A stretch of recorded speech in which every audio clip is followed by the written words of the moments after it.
À l'écoute de la petite enfance.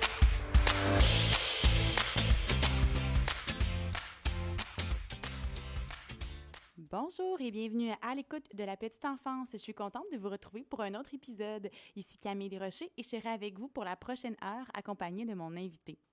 Vous pouvez retrouver le balado sur Spotify, Apple Podcasts ainsi que YouTube en format audio. Pour rester à l'affût des nouvelles, vous pouvez toujours nous suivre sur les pages Instagram et Facebook à l'écoute de la petite enfance.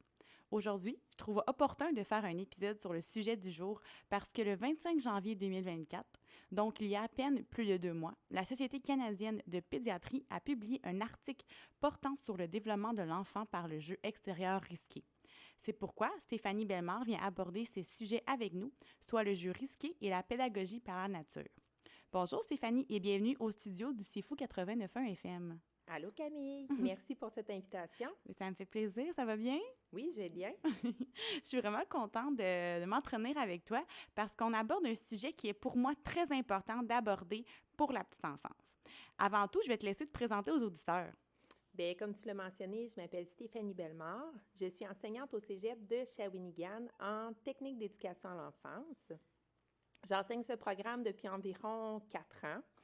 Avant de travailler au cégep de Shawinigan, j'ai enseigné au cégep de l'Outaouais et au collège La Flèche, qui est situé à Trois-Rivières.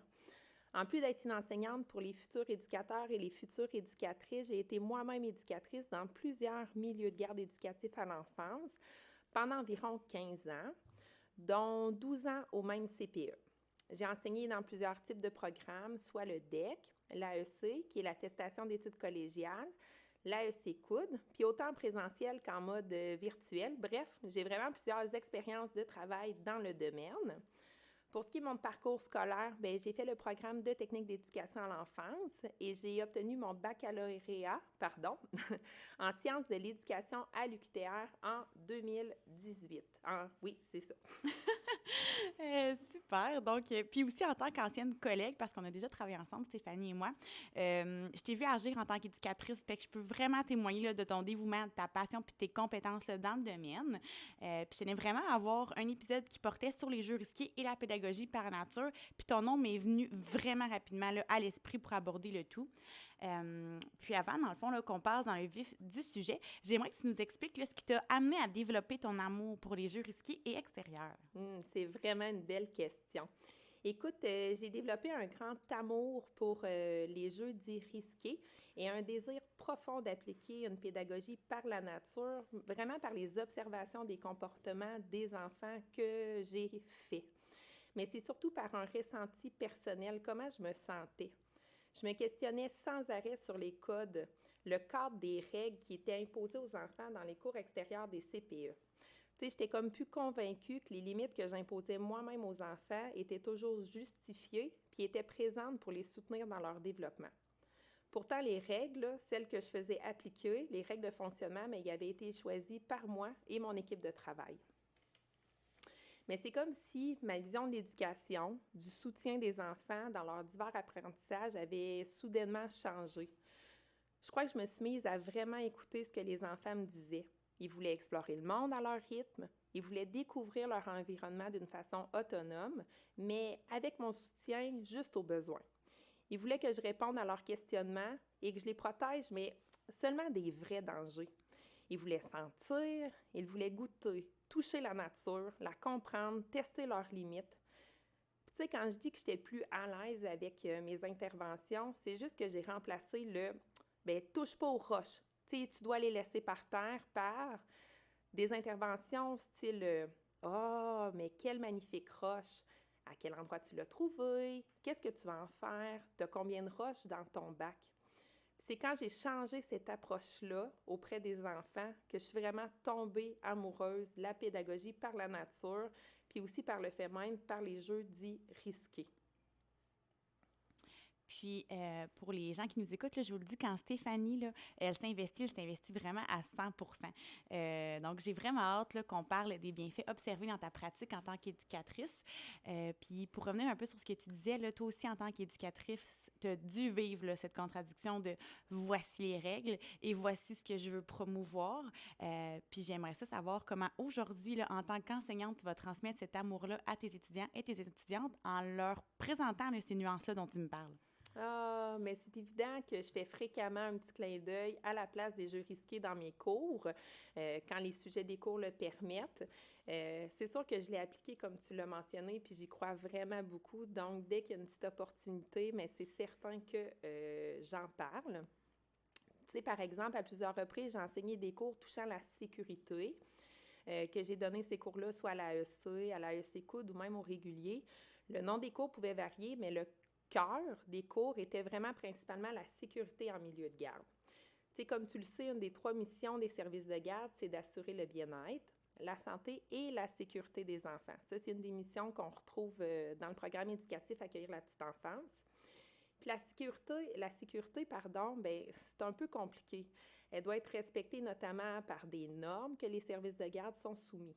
Il y a le règlement sur les services de garde éducatifs à l'enfance et il y a aussi la loi sur les services de garde éducatifs à l'enfance.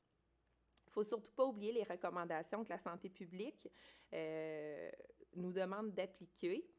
Tu sais, ces documents-là, ces obligations, mais ils touchent la sécurité en milieu de garde et même que lors des inspections de conformité, la sécurité est évaluée également.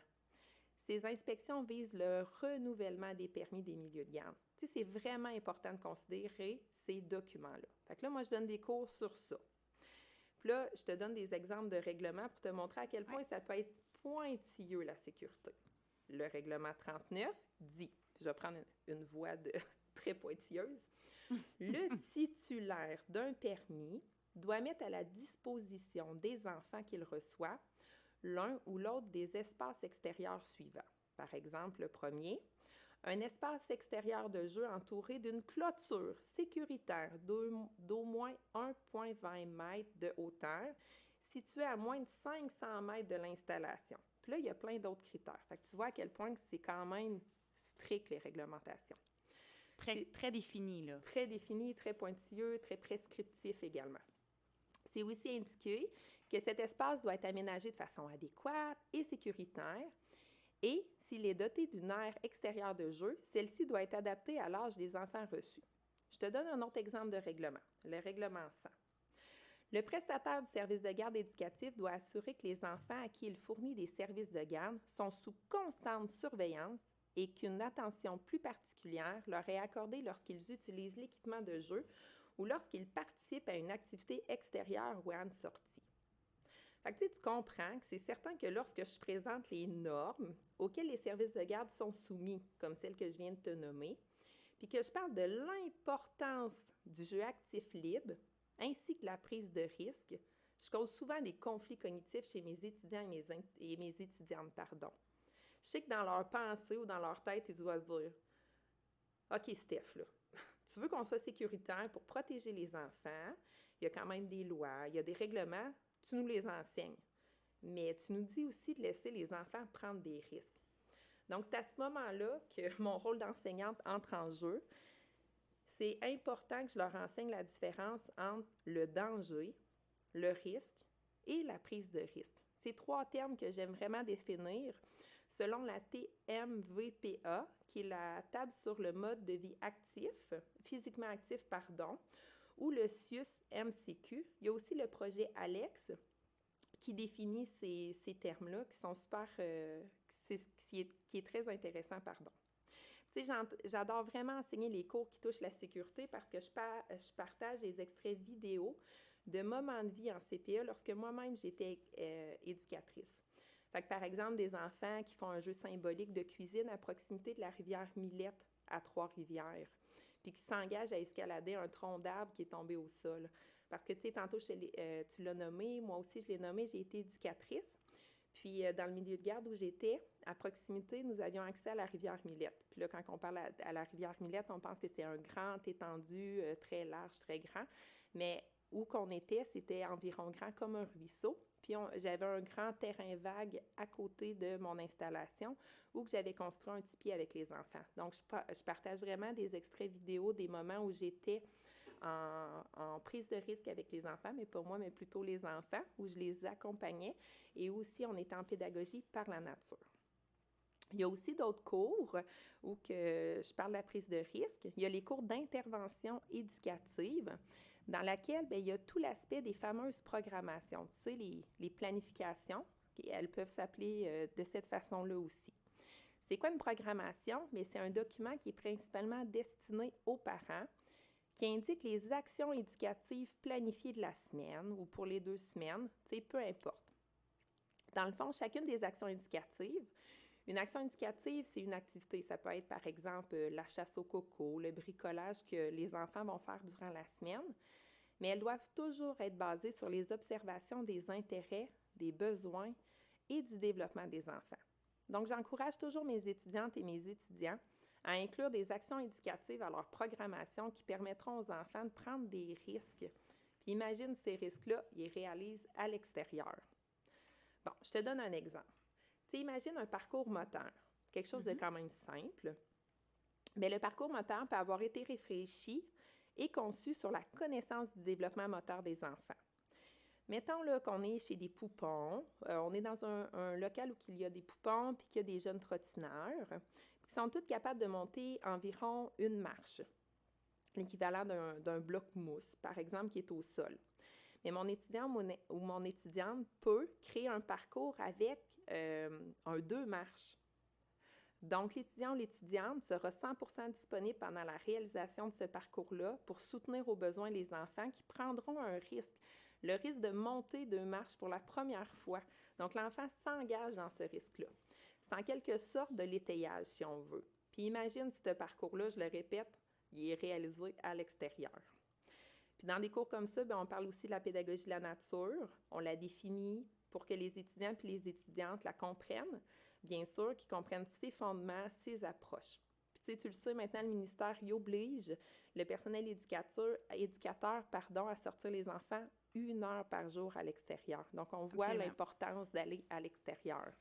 Bien, chapeau à toi de faire voir justement à tes étudiants et tes étudiantes là, les 2 côtés de la médaille, en fait. Parce que tu l'as dit, on a des règles à suivre et on les suit, mais il y a aussi toutes les choses qu'on peut faire à côté. Comme tu l'as dit, toi, tu avais accès à un terrain vague. Donc, oui, vous alliez aussi dans la cour, mais il y avait aussi le terrain vague qui était accessible et que tu utilisais à son plein potentiel. Donc, les espaces qui étaient à ta disposition. Puis là, on parle beaucoup de jeux risqués. Mais en fait, ce que j'aimerais aussi qu'on définisse, je pense, pour les auditeurs, c'est quoi un jeu qu'on va dire risqué?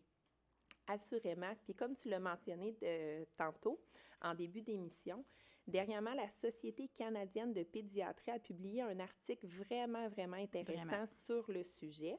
Puis l'article en question a comme titre « Le développement sain par le jeu risqué extérieur, un équilibre à trouver avec la prévention des blessures ». Puis là, c'est sûr, il y a le mot blessure.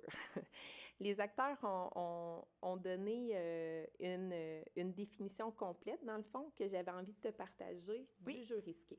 Fait que le jeu risqué désigne des formes passionnantes et stimulantes de jeu libre. Fait que le jeu libre prend vraiment beaucoup de place dans le jeu risqué, dont l'issue est incertaine. Donc, on ne sait pas ce qui va se passer à la fin de l'engagement de l'enfant dans le jeu et qui comporte une possibilité de blessure physique, comme je l'ai dit tantôt.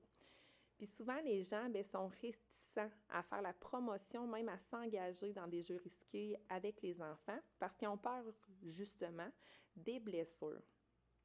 Puis là, je trouvais ça vraiment, vraiment super pertinent et intéressant de te mentionner ce que l'article, dans le fond, souligne en lien avec les blessures. Donc, je t'en fais la lecture. Vas-y. Les blessures subies pendant le jeu risqué sont généralement mineures. Les recherches ont établi que les enfants sont moins susceptibles de se blesser pendant qu'ils se livrent à des activités non structurées que lorsqu'ils pratiquent un sport organisé. D'après l'analyse des données du Système canadien hospitalier d'information et de recherche en prévention des traumatismes, le SHRIPT, là, je ne sais pas si je le prononce de la bonne façon. C'est tout qu'un système. Ouais, le SHRIPT. La proportion des types de blessures subies dans le cadre d'activités populaires pendant l'enfance, entre avril 2011 et janvier 2023, était révélatrice. Ainsi, le taux de blessure subi pour avoir grimpé dans un arbre, ce qui est un jeu risqué dans le fond, ça représente 195 cas sur 100 000, ce qui est vraiment pas beaucoup.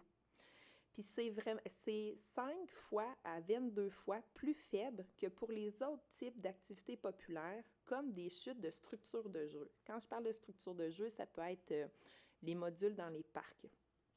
À ce moment-là, c'était 4090 cas sur 100 000, ce qui est quand même révélateur. Bien, vraiment. Puis c'est des gros chiffres, là, qui... Oui. Puis je pense que c'est des choses que, si on n'avait pas ces chiffres-là, je pense que personne ici aurait été en mesure de deviner là, que ça allait être ça, les statistiques qui allaient en ressortir. Assurément, c'est des données qui sont quand même difficiles à quantifier, mais c'est vraiment intéressant de pouvoir le constater dans des recherches qui sont formulées, créées par des organismes aussi importants que la Société canadienne de pédiatrie. Absolument. Parce que ça va encourager les gens justement à promouvoir le jeu risqué, parce qu'ils vont réaliser que, selon des études comme ça, mais le jeu risqué, il n'augmente pas la possibilité de blessure. Au contraire, c'est 5 à 22 fois moins élevé que des types de jeux plus populaires.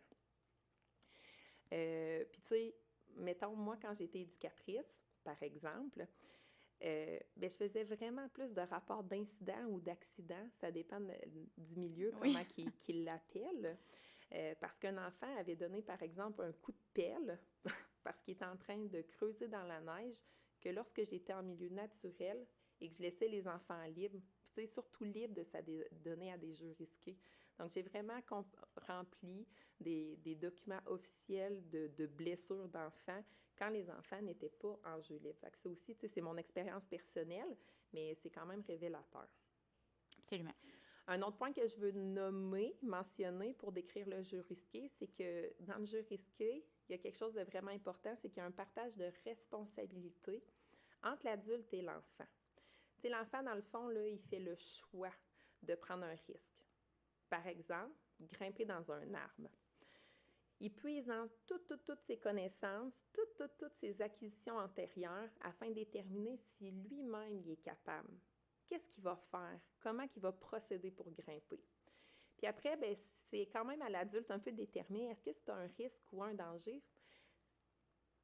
Un danger, qu'est-ce que c'est? Je vais essayer de te faire la distinction entre justement le danger et le risque. Un danger, qu'est-ce que c'est? Un danger, mais ça le dit, c'est un danger. Puis selon le Centre intégré universitaire de santé et de services sociaux de la Mauricie et du Centre du Québec, c'est un très long nom, le danger se définit comme une menace que l'enfant ne voit pas. Fait que c'est vraiment une menace que l'enfant ne voit pas.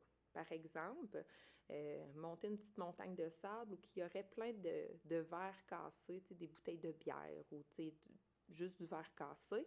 Là, à ce moment-là, l'adulte va empêcher l'enfant de grimper dans cette montagne-là parce que l'adulte est conscient que l'enfant risque de se blesser. À vrai dire, c'est évident qu'il va se blesser, il y a une menace. Oui. Si on reprend l'exemple de l'enfant qui désire de monter dans un arbre, de grimper à un arbre, bien, on peut supposer que l'arbre est pourri, il est plus bon, puis là, l'enfant n'a pas vu le danger qui pouvait arriver, qui est sûrement que l'arbre va tomber. Donc, l'adulte va prévenir l'enfant qu'il y a un danger, donc va lui interdire de monter dans l'arbre. Tandis qu'un risque, qu'est-ce que c'est? Toujours une définition selon le CIUS-MCQ. C'est un défi. Donc, c'est un défi que l'enfant perçoit. Il est capable de le voir, puis il choisit lui-même de l'affronter ou non. Fait que si on reprend l'exemple, par exemple, 2 fois le mot exemple, si on reprend l'exemple de l'enfant qui désire grimper dans un arbre, l'éducatrice ou l'éducateur va laisser l'enfant relever son défi, ce qui veut dire de commencer à grimper dans l'arbre. Puis elle viendra juste en soutien, puis elle va le guider verbalement au besoin. Par exemple, l'enfant grimpe une branche, 2 branches, puis l'éducatrice ou l'éducateur réalise qu'il y a une branche qui est un peu instable, mais comme j'ai dit, elle va pouvoir le guider verbalement. Donc, voici un exemple de qu'est-ce qu'elle pourrait dire ou qu'il pourrait dire. « Hey, je vois là que tu veux mettre ton pied sur cette branche-là. Elle ne semble pas solide. J'aimerais ça que tu en prennes une autre. » Donc, l'enfant va pouvoir sélectionner une autre branche et continuer de relever son défi. Donc, c'est ça, de ce que tu dis aussi, c'est que ce qui est important de retenir, c'est que l'intervenant, même si on dit du jeu libre et actif, l'intervenant est présent, puis c'est lui qui assure un peu justement la sécurité. C'est lui qui va voir à ce que l'enfant fait est hors de danger. Qu'il y a un risque, oui, mais que c'est un défi accessible pour l'enfant. Donc, c'est vraiment ça le rôle un peu de l'éducateur. On va peut-être en reparler un petit peu plus tard, là, mais de l'éducateur, de l'éducatrice dans ça, de venir encadrer l'enfant et de s'assurer justement qu'il soit hors de danger et que le défi soit à sa portée. Assurément. Je trouve que tu as bien résumé un peu ce que je viens de mentionner. C'est ce qu'il y a de beau aussi dans le jeu qui est dit risqué, c'est que l'enfant qui prend des risques, mais il apprend à assurer lui-même sa propre sécurité. Oui. Tu sais, il découvre le monde en considérant ses propres capacités personnelles, puis ça, c'est super important. Là, je vais y aller un petit peu avec des types de jeux, parce que le jeu risqué, bien, ça inclut aussi le jeu de chamaille. Et oui. Oui. Ouais. Puis moi, c'est quelque chose que je laissais faire aux enfants quand j'étais éducatrice. J'ai vu les bienfaits également.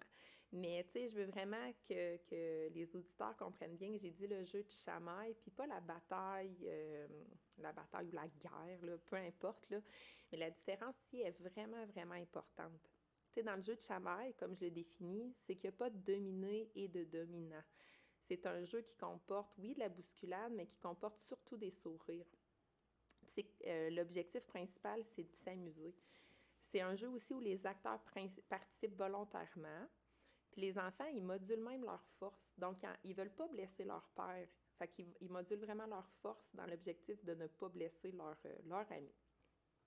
Il y a aussi l'utilisation d'outils, qui est un jeu dit risqué. Donc, oui, des vrais outils. C'est comme une prise de risque également. Donc, l'utilisation de marteaux, de tournevis, par exemple.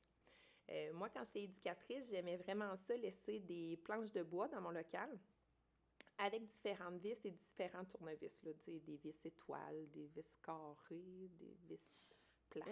Oui. C'est ça, différents. Ça ressemble à ça, Différents types de vis. Puis là, les enfants, dans le fond, manipulaient des outils qui, habituellement, ils n'ont pas toujours accès. Tu sais, Camille, le jeu risqué, là, on dirait que ça peut sembler être des actions qui sortent un peu du cadre habituel. Depuis tantôt, ce que je nomme, c'est des pratiques qu'on ne voit pas nécessairement normalement. À vos souhaits. Je m'excuse. Mais tu sais aussi que ça peut être vraiment simple. Hein? Tu sais, dans le fond, il suffit vraiment de bien connaître les enfants, de connaître leur développement. Pense aux poupons. Tu sais, dis-toi que c'est tellement... Tu sais, t'es nouvellement maman, là. Oui. C'est vraiment... J'en ai un poupon. Oui, c'est ça. Mais c'est vraiment prendre un risque pour eux, pour la première fois, de se mettre en position debout et de se dire « Hey, je vais tenter de faire un premier pas. » Tu sais, l'enfant, il doit prendre des risques pour apprendre. Il doit prendre des risques pour se développer. Puis l'éducateur ou l'éducatrice, mais il doit créer des environnements pour encourager ces risques-là. Par exemple, qu'est-ce qu'on pourrait faire pour un poupon qui veut faire ses premiers pas? Mais ça serait disposer des blocs moteurs un peu partout en mousse sur le sol, de différentes grandeurs, de différentes grosseurs. En fait, bien, quand l'éducateur ou l'éducatrice, ou même le parent, connaît bien le développement de l'enfant, qu'il ou qu'elle lui crée un environnement favorable à une prise de risque adaptée, c'est un peu comme soutenir l'enfant dans sa zone proximale de développement. Oui. Puis le jeu risqué, bien, c'est de l'apprentissage actif et accompagné. Ben, oui. C'est ça. Oui. Puis, tu sais, dans le fond, l'apprentissage actif et accompagné, ce que je voulais dire, ben, c'est un des fondements théoriques du programme éducatif à la petite enfance accueillir. Donc, ça en fait partie. Puis, c'est bien de le voir sous l'angle du jeu risqué, de la pédagogie par nature, parce que c'est des choses qui sont peut-être encore moins abordées, moins parlé aussi. Donc, c'est bien, là, on va en parler un petit peu plus tard, là, mais il y a beaucoup de choses qui se passent au Québec en lien avec cette pédagogie-là. Donc, c'est aussi super intéressant. On va se pencher là-dessus. Mais pour le moment, on va aller faire une petite pause publicitaire et on va revenir là, à la suite. À l'écoute de la petite enfance.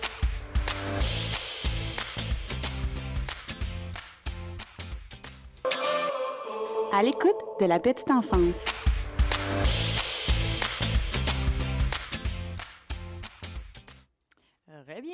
À l'écoute de la petite enfance. Je suis toujours avec mon invitée Stéphanie pour nous parler là, des jeux risqués et de la pédagogie par la nature. Et là, j'aimerais ça qu'on aille sur la piste des bienfaits de cette pédagogie. En fait, des Oui, jeux risqués plus précisément. assurément. Puis il y a une panoplie de bienfaits. Puis comme l'indique le projet Alex, la prise de risque acceptable constitue un puissant levier du développement pour le tout petit. Il construit ses stratégies d'autoprotection, comme je l'ai mentionné plus tôt, qui lui seront utiles tout au long de son existence. Comment se positionner pour garder l'équilibre, quel appui rechercher, comment réagir en cas de chute. En s'engageant dans des jeux aventureux, il développe sa capacité d'analyse, sa confiance, son autonomie et ses habiletés motrices, tous des ingrédients majeurs de ses apprentissages. Tu sais, comme je l'ai mentionné précédemment, l'enfant il apprend à se protéger, à développer ses stratégies de protection, puis ça, c'est vraiment des belles bases pour la vie. Dans mon expérience de professionnelle de la petite enfance, j'ai vraiment vu plein de modifications au niveau des relations aussi que j'avais avec les enfants. En laissant les enfants prendre des risques, je leur démontrais que j'avais confiance en eux. La qualité de mes interactions avec eux s'est bonifiée.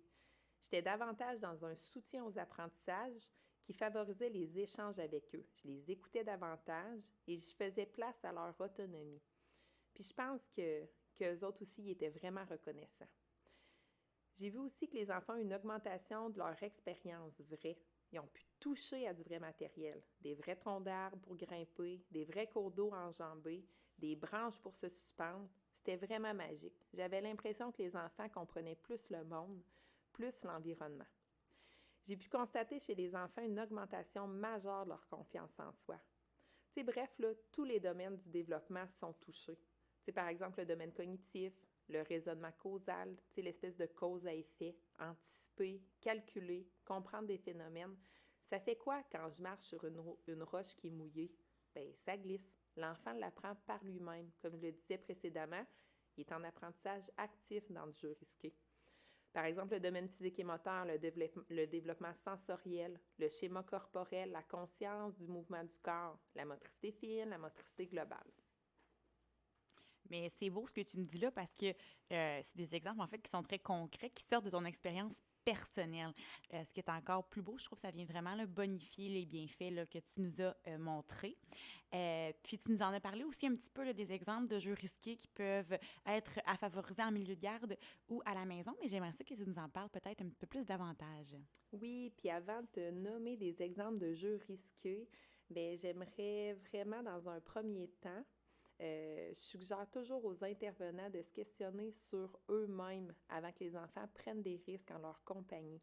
Je veux vraiment qu'ils se questionnent sur comment ils se sentent par rapport aux jeux risqués. C'est quoi les activités avec lesquelles ils sont à l'aise? Puis tu sais, si l'intervenant n'est pas à l'aise, l'enfant va le ressentir. L'intervenant va sûrement tomber dans un soutien qui est inadéquat auprès de l'enfant de toute façon. Reprenons tantôt l'enfant qui voulait grimper à un arbre. Un intervenant qui est dans une relation de partage de pouvoir avec l'enfant puis qui se sent confortable avec le jeu risqué dans lequel s'investit l'enfant, le soutiendra et le sensibilisera aux apprentissages qu'il fait en grimpant. Il offrira l'accompagnement demandé à l'enfant pour lui permettre de se dépasser, de relever son défi à lui. Il va lui dire des commentaires comme « Comment penses-tu monter dans cet arbre? Crois-tu que la branche est assez stable? » Puis un intervenant, au contraire, qui ne serait pas confortable, pourrait même jusqu'à transmettre ses craintes à l'enfant. Son soutien, il ne serait pas optimal dans une situation comme ça. Il pourrait dire des exemples de commentaires comme « Hey, fais attention, tu vas tomber, t'es trop haut, descends de là. » Fait que c'est vraiment important, avant de tomber dans le jeu risqué, puis de nommer des exemples, que l'intervenant connaisse ses limites par rapport au jeu risqué, puis qu'il s'informe sur le sujet afin de se sentir vraiment à l'aise avec cette approche. Bon, j'y vais avec mes exemples de jeux risqués, mais c'était vraiment important pour moi de le mentionner. C'était une belle parenthèse pour vrai. Oui, c'est vraiment important de le mentionner, que l'intervenant s'informe puis qu'il fasse une introspection sur lui, sur comment il se sent par rapport aux jeux dits risqués. Fait que les fameux exemples de jeux risqués. Il y a des parcours moteurs, monter dans les arbres, grimper sur des roches, des gros cailloux, prendre des grosses branches pour construire différentes choses, courir vite, monter une glissade à sens inverse, être en équilibre sur un tronc d'arbre tombé, faire des roulades dans des côtes en gazon, marcher dans des ruisseaux en bas d'eau, se suspendre par les pieds, la tête en bas dans un trapèze. Puis là, ce que je tiens vraiment à mentionner, c'est que les exemples ne sont pas adaptés à tous les âges ni à tous les développements des enfants. Donc, c'est vraiment important que l'intervenant connaisse les enfants, puis adapte un peu les exemples que j'ai nommés aux enfants qui sont sous sa garde, sous sa supervision. En effet. Puis, justement, là, en tant que parent ou en tant qu'intervenant, là, est-ce que tu aurais des petits trucs pour évaluer le risque et l'adapter à l'enfant? Dans le fond, l'éducateur ou l'éducatrice, même le parent, l'intervenant, doit connaître le développement de l'enfant. Ça, c'est super important. Des enfants qui l'accompagnent. Il doit s'assurer que le défi est à la hauteur des habiletés de l'enfant. Je vais caricaturer mon exemple, mais on ne demandera pas à un jeune trottineur qui vient de commencer à marcher, à grimper dans le plus haut module du parc, puis de faire la plus grande glissade. Il va de même pour un enfant de 4 ans qui a comme défi, par exemple, de maintenir son équilibre. On voit qu'il y a des petits défis au niveau de son équilibre, puis il y a des défis aussi au niveau de ses habiletés motrices. Mais on va l'accompagner davantage dans le choix de la hauteur s'il veut grimper un arbre. Puis en connaissant le développement de l'enfant, l'intervenant pourra juger si la prise de risque est sécuritaire pour lui ou si elle comporte un danger. Comme je dis, c'est vraiment selon chaque enfant. De plus, lorsqu'on permet à un enfant ou à des enfants de prendre des risques, mais c'est important que l'intervenant connaisse l'environnement. Fait que des visites de reconnaissance sont même encouragées. Puis par la suite, l'intervenant doit accompagner l'enfant dans l'identification des risques et la gestion de ceux-ci. Donc, qu'est-ce que tu penses faire? Qu'est-ce que aujourd'hui tu prévois entreprendre comme projet? Tu as le goût de monter sur la roche, par exemple, comment tu vas t'y prendre? Donc, c'est vraiment de l'accompagner dans l'identification de ce qu'il veut faire. Pour l'intervenant qui débute l'exploration de la prise de risque, puis même pour l'intervenant expert, c'est important d'établir avec l'enfant des règles puis des limites claires selon l'environnement. Mais tu sais, surtout ce que j'ai le goût de dire aux intervenants, c'est ayez confiance en les capacités de l'enfant. Vraiment beaucoup. C'est très important, en effet, là, de tout ça, de connaître le développement de l'enfant. Je pense qu'on ne le dira jamais assez. On l'aborde, c'est pas la première fois sur le podcast, d'ailleurs, cet aspect-là. Mais pour être un bon accompagnateur, faut savoir qui qu'on accompagne. Assurément, tu l'as bien dit. Donc, le jeu risqué, là aussi, on va se diriger vers plus la pédagogie par nature à ce stade de l'épisode. Mais le jeu risqué va souvent de pair là, avec l'éducation par nature ou simplement le jeu extérieur. C'est une pédagogie qui te parle énormément, Stéphanie, mais avant que tu y ailles avec les grandes lignes de cette pédagogie-là, moi, je vais vous faire là, un petit topo de l'historique de cette approche. Un petit peu de théorie, en fait, avant de plonger plus dans le plaisir. Donc, en fait, la pédagogie par nature, telle qu'on la connaît aujourd'hui, vient du concept danois. En 1952, la première école connue a été créée par Ella Flotto sous le nom de Nature Born Heaven. C'est en fait, c'est censé être prononcé en danois, mais mes compétences s'arrêtent ici. Mais par contre, je vais vous fournir la traduction française qui veut dire le jardin d'enfants nature. Donc, ce mouvement a d'abord commencé parce qu'il manquait de place, croyez-le ou non, de place intérieure pour l'éducation des jeunes enfants. C'est pas juste une problématique au Québec. Non. Donc, c'était une problématique là, connue au Danemark et donc c'est là que tout ça a commencé. Si on se dirige plus du côté de nos voisins du Sud, donc les États-Unis, eux, en 1927, la première American Forest School a vu le jour au Wisconsin. Il s'agissait d'une classe extérieure construite spécifiquement pour apprendre. Par contre, c'est en 1966, en Californie, qu'on va vraiment voir là, la première Forest School moderne sous le concept danois. En date d'octobre 2020, il y avait approximativement 240 préscolaires nature aux États-Unis, ce qui n'est pas rien. Et il y a une augmentation de 66 % des écoles de ce mouvement entre 2016 et 2017. À la suite du succès de Cedar Song Nature School dans l'État de Washington. Nous, au Canada, on est un petit peu en retard sur tout ça. Ouais. C'est en 2007 que le premier préscolaire du mouvement Forest School a été fondé à l'extérieur d'Ottawa. Au Canada anglais, on l'appelle le Forest and Nature School, donc FNS. Et dans le Canada français, on va plutôt parler de la pédagogie ou de l'éducation par la nature. Ce bref historique là, que je viens de vous faire, je l'ai tiré du Growing Wild Forest d'Asheville, qui est un campus, en fait, qui est situé là, en Caroline du Nord, qui accueille des enfants de 3 à 6 ans. Leur site est vraiment complet, présente vraiment un beau portrait là, global de l'éducation par la nature. Je vais d'ailleurs le mettre là, en barre d'informations, comme toutes les autres sources qu'on va avoir utilisées aujourd'hui. Là, c'est pas tout. Je vous entends, là. Qu'en est-il du Québec? Au Québec, le mouvement là, il est en pleine effervescence à l'heure actuelle. Il y a de plus en plus de progrès et d'avancées. C'est en 2015 que la coopérative Enfants Nature va ouvrir ses portes à Shawinigan, donc en Mauricie, en partenariat avec l'Université du Québec à Trois-Rivières pour favoriser le développement global et redonner à l'enfant l'accès à la nature dans une perspective éducative. En 2019, ils ont formé en fait la première cohorte de préscolaires en service de garde éducatif.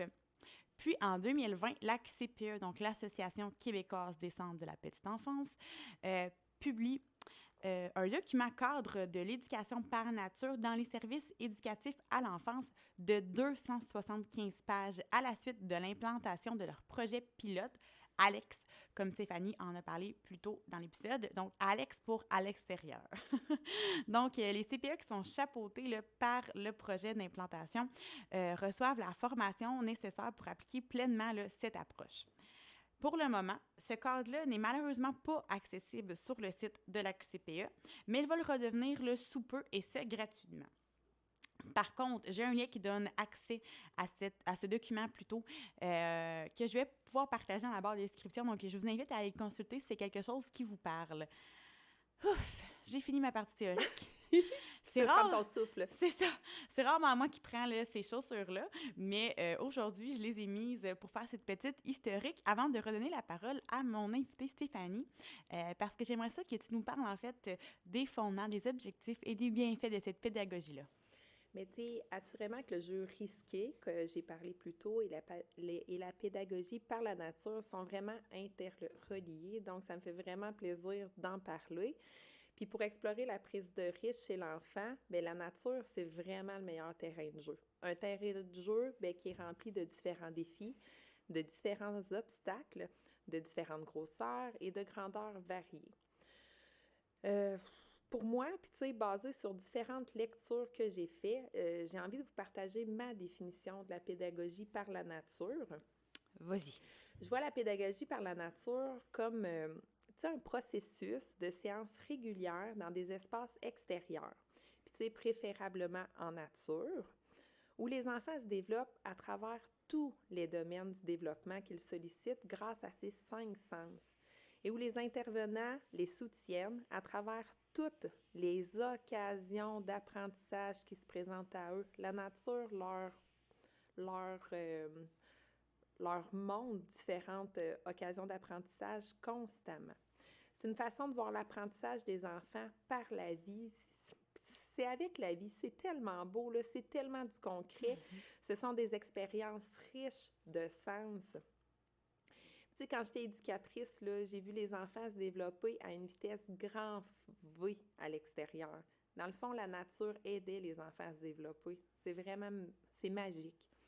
Puis la pédagogie par la nature, c'est pas simplement de laisser les enfants jouer dehors. Tu sais, au contraire, c'est aussi de saisir les occasions d'apprentissage, comme je l'ai dit plus haut. Prenons l'exemple de parler de la forme des nuages. Un nuage qui serait triangulaire dans le ciel. C'est une occasion d'apprentissage. C'est aussi capter ce que la nature peut enseigner aux enfants. C'est aussi créer des moments d'apprentissage par des actions éducatives. Par exemple, faire une recette. Une éducatrice qui a un cul de poule, un plat en stainless. C'est ça, un gros bol, oui. Mais pourrait demander aux enfants de créer une recette en allant chercher 5 branches, 3 pissenlits, 2 roches. Fait que tu sais, on vient vraiment toucher toute l'éveil à la numératie chez les enfants. Donc, c'est vraiment des beaux apprentissages qu'on peut faire à l'extérieur. Absolument. La pédagogie par la nature, c'est aussi encourager et permettre aux enfants, comme aux intervenants, d'utiliser les ressources naturelles comme étant du matériel pédagogique et polyvalent. Tu de plus en plus dans les milieux de garde, on fait place dans les locaux loose part. C'est les pièces libres et détachées. Mais la nature, elle en est remplie de ce matériel-là. Il y a aussi plusieurs théories sur le sujet de la pédagogie par la nature, mais j'avais le goût de vous parler, tout comme Camille, un peu du projet Alex. Donc, je voulais vous parler des 8 principes du projet, Oui. qui est un projet fait au Québec, comme tu l'as mentionné. Donc, dans ce cadre de référence, on retrouve des principes qui sont interreliés les uns aux autres, et il y en a 8. Donc, je vais faire une brève description de chacun des principes, après ma gorgée d'eau. Super. On t'écoute. Donc, le premier principe, c'est une autre vision du temps. Donc, c'est vraiment aller lentement pour expérimenter au rythme de l'enfant, lui permettre d'aller au bout de ce qu'il entreprend. Tu sais, souvent en CPE, on va rapidement, les horaires sont chargés, un enfant s'est engagé dans une construction, puis on l'invite rapidement à ranger pour aller, par exemple, à l'extérieur ou aller faire sa routine de pipi. Fait que on veut plus de temps en milieu naturel aussi. Puis le projet Alex suggère des mots pour définir ce principe-là, puis je les aime vraiment. Lentement, souvent, régulièrement, longtemps et en tout temps. Puis ça s'applique aussi à l'intervenant qui veut l'implanter, la pédagogie par la nature. Donc, on y va lentement, à notre rythme. On y va de plus en plus souvent, on y va plus régulièrement. Donc, c'est vraiment d'y aller à notre rythme. Le deuxième principe, c'est un lieu riche en biodiversité et en matériaux libres et polyvalents, comme je l'ai mentionné précédemment. Donc, des rondins de bois, des roches, des branches, de l'eau, du sable, des coquillages. Bien, le coquillage au Québec, c'était peut-être pas le meilleur exemple, mais des roches. Donc, c'est du matériel qui favorise la créativité puis l'imaginaire. Puis, c'est du matériel aussi qu'on peut apporter dans nos locaux pour poursuivre l'expérience de la pédagogie par la nature et des expériences qu'on a vécues à l'extérieur. Donc, puis si c'est pas possible d'aller en milieu naturel, bien, on peut naturaliser les aires de jeu extérieures en ajoutant des troncs d'arbres, par exemple, ou des branches pour que les enfants utilisent du matériel libre et polyvalent. Comme je vous dis, je fais vraiment des mini résumés des principes, mais dans le cadre de référence, il les explicite vraiment super bien. C'est vraiment plus développé, donc gênez-vous pas d'aller consulter le lien que Camille va avoir déposé en hyperlien. Oui, dans le fond, dans la description, en effet. Puis, en effet, là, dans le cadre, c'est 275 pages. Là. Oui, c'est donc, complet. C'est très complet, puis c'est pertinent aussi, puis c'est comprenable pour tous. Là. C'est pas dans un langage qui est nécessairement scientifique. Oui, il utilise les vrais termes, les bons termes, mais c'est vraiment accessible à tous. Puis tantôt, quand je disais que l'intervenant doit s'informer un peu puis afin de développer son sentiment de compétence un peu avec la prise de risque ou se sentir plus à l'aise, mais je pense que c'est une première ressource à consulter pour s'imprégner un peu de la vision de la pédagogie par la nature. Je reviens à mes principes. Donc, le troisième, c'est une pédagogie émergente centrée sur l'exploration et le jeu. Donc, c'est des apprentissages reliés parce que la nature nous offre, un peu comme je l'ai dit tantôt, le triangle, on voit la forme du triangle dans le nuage, puis surtout sur les intérêts des enfants et leur initiative. Donc, on suit vraiment tout ce que l'enfant prend comme initiative, les intérêts du moment, puis, bien, on explore les choses qui s'offrent à nous. Le quatrième principe, c'est des interactions éducatives de grande qualité. Tantôt, je l'ai mentionné, je ne sais pas si tu te souviens, dans les bienfaits, c'est que les interactions avec les enfants, quand j'étais éducatrice, c'était vraiment bonifié. Mais la pédagogie par la nature, c'est quelque chose aussi qui est souligné, c'est que les interactions sont vraiment de grande qualité. Donc, on parle autant du soutien émotionnel que du soutien aux apprentissages, que de l'organisation de groupe. Le cinquième principe, c'est une dynamique partenariale avec le parent. Donc, c'est sûr qu'il faut travailler avec le parent, il faut avoir des échanges qui sont bidirectionnels, puis reconnaître leur expertise. c'est le parent qui va apporter plus de vêtements parce que les enfants vont s'être salis. C'est le parent qui doit comprendre c'est quoi cette fameuse pédagogie par la nature-là, c'est quoi les bienfaits. Puis c'est le parent aussi qui va peut-être nous outiller sur les compétences de son enfant étant nature. Donc, il faut vraiment avoir une communication bidirectionnelle, autant de prendre les connaissances du parent que nos connaissances à nous pour emmener l'enfant à se développer dans la nature. Le 6e principe, c'est une collaboration étroite avec la communauté, parce que c'est avec la communauté qu'on va pouvoir développer des partenariats. Donc, je pense par exemple à des milieux familiaux, un milieu familial qui n'a pas accès, mettons, à des milieux naturels, mais peut-être qu'en travaillant avec des partenaires dans la municipalité ou la ville où le milieu est implanté, mais ils vont pouvoir peut-être découvrir des milieux naturels où ils auront accès à proximité du milieu. Puis les partenaires peuvent faire aussi connaître ce que font les milieux de garde avec la nature. Ils peuvent fournir des matériaux, je pense, mettons, à une quincaillerie qui pourrait fournir des retailles de bois ou, tu sais, peu importe. Donc, c'est vraiment de travailler en étroite collaboration avec la communauté. Le 7e principe, qui est, je pense, mon préféré, c'est pour une sécurité qui est bien dosée. Donc, depuis le tout début du podcast, je pense que j'en parle bien. Donc, tout ce qui est de la prise de risque. Puis ce que j'aime du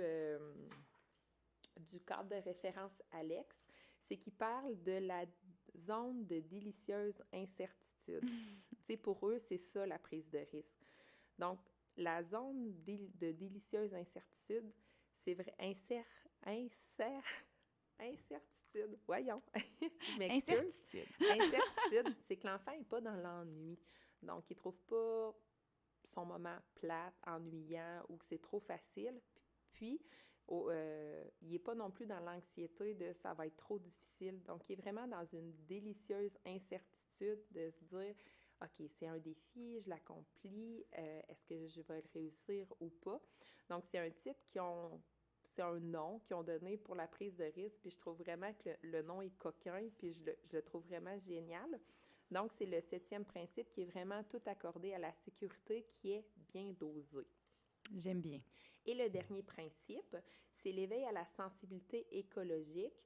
Donc, c'est sûr que les petits, bien, on veut qu'ils créent un lien fort avec la nature. On veut nourrir leur soif de la connaître, cette nature-là, puis de la comprendre pour que plus tard, mais ça devienne des adultes quand même responsables pour l'écologie. Donc, c'est l'éveil à la sensibilité écologique. Donc, c'était les 8 principes présentés dans le cadre de référence Alex, qui est l'éducation par la nature en service de garde éducatif à l'enfance. C'était vraiment un beau résumé que tu nous as offert de ces principes-là, puis je pense que ça nous donne aussi une belle idée de ce qu'on peut retrouver dans ce beau cadre de référence. En fait, là, pour faire suite à ça, on aimerait ça aussi savoir connaître les formations qui sont disponibles là, pour les intervenants qui désirent là, peut-être se perfectionner puis aller à chercher des connaissances aussi en lien avec la pédagogie par la nature. Mais comme tu l'as mentionné tantôt, il y a Enfants Nature qui est quand même situé à Shawinigan, qui est une coopérative de solidarité, donc qui offre une formation de base de la pédagogie. Donc, ils sont vraiment reconnus en économie sociale, vraiment pour se consacrer à la formation, à la recherche, puis au développement de la pédagogie par la nature. Donc, il y a le site Internet qui présente les diverses formations. C'est autant en virtuel qu'en mode présentiel. Sinon, il y a 2 AEC c'est certain que c'est au niveau collégial, qui s'offrent vraiment pour ce qui est de la pédagogie par la nature. Donc, il y a une formation au cégep de Thetford Mines qui s'appelle Intervention Nature 0-8 ans. Donc, c'est une AEC, je ne veux pas vous induire en erreur, mais j'ai regardé rapidement. Donc, c'est en ligne 2 soirs par semaine. Puis, une fois par session, les gens doivent se déplacer sur place pour aller suivre un cours en présentiel. Puis, il y a une autre AEC à Rivière-du-Loup qui s'appelle Éco-éducation par la nature, qui est un peu le même principe en ligne et en présentiel. Bien, merci Stéphanie d'avoir fait ces recherches-là. Puis si je te demandais, là, ton souhait quant à l'avenir du jeu risqué et de l'éducation par la nature, ça serait quoi? Bien, assurément, c'est que j'aimerais vraiment beaucoup que les gens osent mais surtout s'informent sur la pédagogie par la nature ainsi que les jeux risqués. C'est encore un sujet un peu qui est tabou. Les gens sont pas nécessairement informés à la juste valeur de la pédagogie, de tous les bienfaits que ça peut apporter. En effet. Donc, mon souhait, c'est vraiment que les gens s'informent, se questionnent, se remettent en question dans leur pratique, puis qu'ils osent laisser les enfants prendre des risques, puis qu'ils osent de plus en plus aller en nature, faire des petites immersions pour sûrement, j'espère, devenir des grandes périodes d'immersion en nature. Puis qui sait, un jour, peut-être que dans le programme éducatif Accueillir la petite enfance, la place de la pédagogie par la nature aura une section pour parler de ses bienfaits. C'est un souhait, un grand souhait, mais bon, je le lance dans l'univers. Je t'appuie dans ce souhait. Puis aussi, en fait, j'aimerais ça que tu me parles de tes projets personnels à toi, en lien avec l'éducation à l'enfance en général, étant donné que tu es dans le domaine. C'est sûr qu'actuellement, moi et mon équipe de travail au Cégep de Shawinigan, on travaille d'arrache-pied sur l'actualisation de notre grille de cours. Donc, ça fait presque 1 an qu'on revoit la grille de formation du programme de technique d'éducation à l'enfance. Donc, dès l'automne 2024, les nouveaux étudiants et les nouvelles étudiantes, pourront être dans les nouveaux cours de ce programme. Une nouveauté, 4 stages seront proposés, donc on est vraiment fiers de ces 4 stages-là. Puis pourquoi 4 stages? C'est parce qu'au Cégep de Shawinigan, on croit beaucoup à l'apprentissage actif. On en a parlé beaucoup dans le podcast, mais on y croit beaucoup aussi pour nos étudiants. Donc, on veut que nos étudiants soient vraiment en action rapidement dans les différents milieux de garde éducatifs. Puis dans ce nouveau programme-là, bien, c'est sûr qu'on mise beaucoup sur l'apprentissage actif. Ça va être notre couleur. Donc, c'est ce qui va nous démarquer. Donc, il va y avoir beaucoup d'AMT, ce qu'on appelle des apprentissages en milieu de travail. Mais ça va être aussi de présenter différentes pédagogies qui mettent les enfants en action rapidement, comme la pédagogie par la nature. Donc, actuellement, c'est vraiment, ça prend bien du temps dans ma vie. Mais on travaille vraiment dans le fond, pour l'amélioration de toute l'éducation qui est faite auprès des enfants. Bien, c'est un beau projet qui va mener à... c'est un projet qui demande de l'investissement en temps et en don de soi, un peu de vraiment refaire, puis toujours dans la visée pour les étudiants, mais je pense que ça va être quelque chose qui va être gagnant au niveau du programme de Shawinigan. Là. Ça Assurément. Va être puis mes une collègues belle formule. Travaillent fort, donc on travaille vraiment tout en équipe ensemble pour l'actualisation du programme. Donc, c'est ça, c'est un beau travail d'équipe. Super. Puis justement, est-ce que tu aurais un petit coucou ou un petit merci là, à faire passer? Bien, c'est justement elle que je voulais saluer, mes collègues de travail avec qui on se voit tous nos mercredis soirs, nos belles réunions justement pour travailler sur cette belle actualisation-là. Donc, je salue mes collègues du Cégep de Shawinigan. Donc, on lâche pas les filles, ça s'en vient à août 2024. Oui, je vous salue également. Donc, bien, merci Stéphanie d'être venue partager tes belles connaissances et ton expérience en lien avec ces 2 sujets d'actualité en petite enfance. Donc, je merci beaucoup. Là, tu es arrivée avec un beau bagage préparé. J'ai adoré mon expérience d'échange avec toi. Donc, pour ceux à la maison aussi qui aimeraient aller plus loin, vous allez tous retrouver les liens des sources que Stéphanie et moi avons utilisées aujourd'hui, comme l'article de la Société canadienne de pédiatrie ainsi que le projet Alex. Donc, tout comme mon invitée précédente, Stéphanie a reçu un beau petit paquet cadeau là, de la part de la savonnerie artisanale Jadis, entreprise d'ici qui offre des produits naturels, écologiques et faits à la main, comme dans le temps. Donc, je vous invite à aller jeter un coup d'œil à leurs produits. Je remercie aussi le studio du C'est Fou 89.1 FM de me permettre de réaliser ce beau projet. Et le dernier remerciement va assurément à vous, les auditeurs. N'hésitez pas à m'écrire des commentaires constructifs, des suggestions, des retours sur comment vous avez trouvé l'épisode. Tout se dit positif comme négatif, tout est dans la manière de le dire. Donc, vous pouvez aller suivre le balado sur les différentes plateformes. Le lien vers celle-ci va se retrouver en description. Donc, merci 1000 fois et on se dit à la semaine prochaine. À l'écoute de la petite enfance.